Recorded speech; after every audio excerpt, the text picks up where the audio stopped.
Hello and welcome to Untwisted Threads. This is Biche and Bûches Cotton and Alpaca. This 66% cotton, 34% alpaca yarn features 17 colors. The colorway that we chose is beige.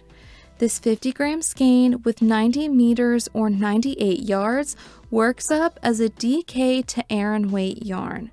The suggested gauge on 4 to 7 millimeters or US 6 to 10.5 needles is 13 to 17 stitches and 24 to 28 rows per 4 inches or 10 centimeters, depending on the look and drape you're going for. For our swatch, I will be using a 4.5 millimeter needle size.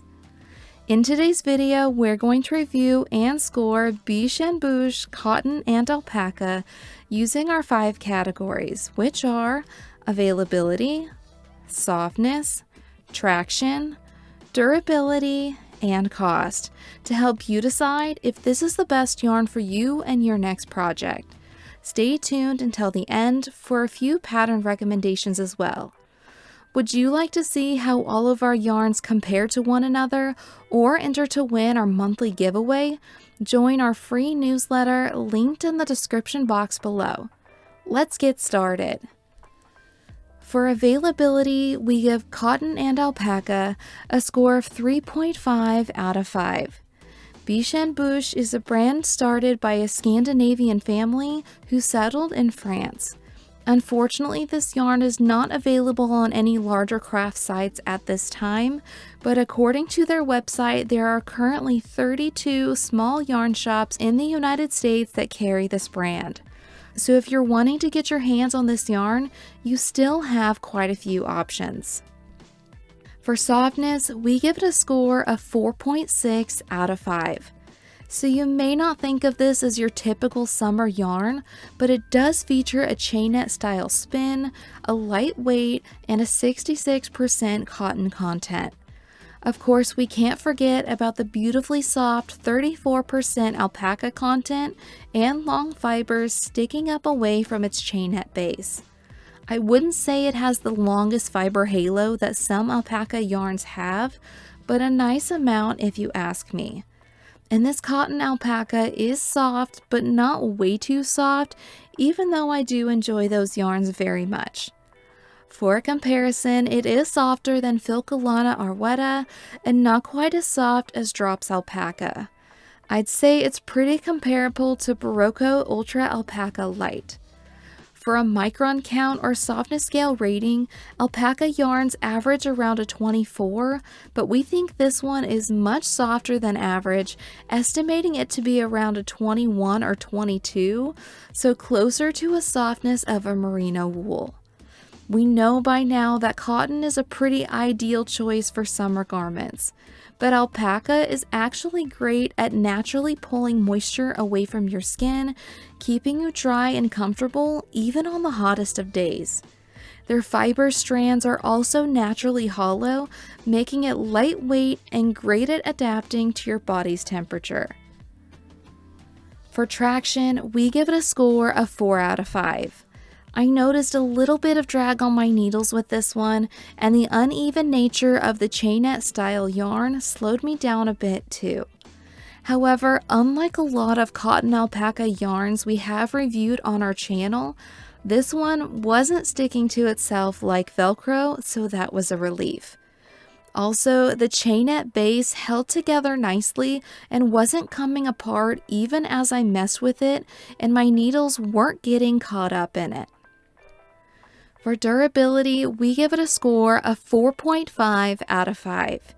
Even though there is more cotton than alpaca content in this yarn, and cotton is pretty durable on its own, alpaca is not only softer and warmer than cotton, but it is even more durable and long-lasting. So if you're wanting a yarn that would last, we've got a pretty good contender right here. Alpaca is also less prone to pilling and will retain its shape better than cotton. When it came to the stress test, there was no pilling fabric to fabric, and when feeling the swatch with our hands, it made alpaca fiber stand up more, but still no pilling. And when it comes to washing, it is recommended to hand wash in cold water. For cost, we give it a score of 2 out of 5. For being a 50-gram skein, you can expect to pay $8 US per skein. That breaks down to about 8 cents per yard, meaning a size medium sweater would run you about $80 for 10 skeins.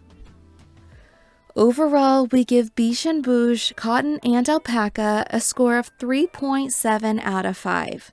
For a yarn that is soft, lightweight, and fuzzy, it could eliminate the need of holding a wool and a mohair together if you want that feel and look. It is such a shame that the availability and cost scores brought down the overall score of this yarn so much. I really loved working with it and would consider budgeting for it to make a project of my own with it. Maybe this is what will end up on my Christmas list this year. So we had a little look on Ravelry and wanted to share a few pattern recommendations with you, hopefully to inspire you if you're wanting to use this yarn for a project of your own. The first pattern is the Juzia sweater. It comes in 9 sizes with finished bust measurements ranging from 34.5 to 64.5 inches and recommends 3 to 5 inches of positive ease. It is worked seamlessly from the top down with simple yarn over raglan increases. The body is then knit in stockinette and finished with a relaxed rolled hem. The sleeves are worked in stockinette and finished off with a large lace panel that gives the sleeves a scalloped edge. The next pattern is called Farmhouse by cabinfour. It comes in 1 size with finished measurements of 72 inches wide and 26 inches deep at the center point, not including the fringe. It is worked flat, starting at the center of the longest edge. It is a cozy shawl that features pearl bump ridges, fringe, and a center lace stripe. The last pattern is the November vest by PetiteKnit. It comes in 9 sizes with finished bust measurements ranging from 31.25 to 51.25 inches with a recommended 5 to 7 inches of positive ease. It is worked from the top down in a brioche stitch. It features a double knitted band around the front and the armhole edges. The double knit band in the front is worked while you knit your vest instead of picking up stitches afterwards for it. You also have the option to knit and sew down pockets at the end as well. I think the combination of the squishy brioche stitch, the halo, and softness of this yarn would make such a beautiful combination. Have you used Biches and Bûches Cotton and Alpaca yarn before? What yarn would you like for us to do a review on next? We would love to hear your thoughts and recommendations in the comments below.